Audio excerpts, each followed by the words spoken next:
Somewhere over the Pacific, a tanker crew watches the horizon and wonders if they'll be the first target.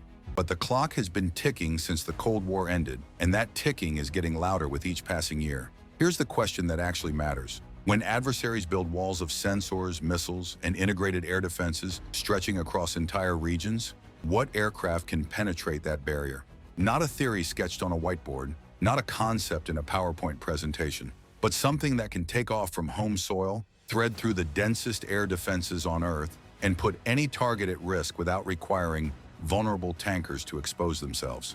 Enter the B-21 Raider. In reality, it's a fundamental shift. A penetrating strike aircraft born digital, designed for continuous upgrades like your smartphone, and built in numbers large enough to actually matter strategically. Today, we're examining why America's bomber fleet desperately needs the Raider, what makes this aircraft fundamentally different from everything that came before, and why that mysterious rear section they tried so hard to hide tells us everything about stealth in 2025. To understand why the B-21 Raider matters, we need to look at the current bomber fleet and recognize a sobering reality. America's strategic bombers are old, not just a few years past their prime, genuinely ancient by aviation standards. Start with the B-52 Stratofortress. The newest B-52 rolled off the production line in 1962.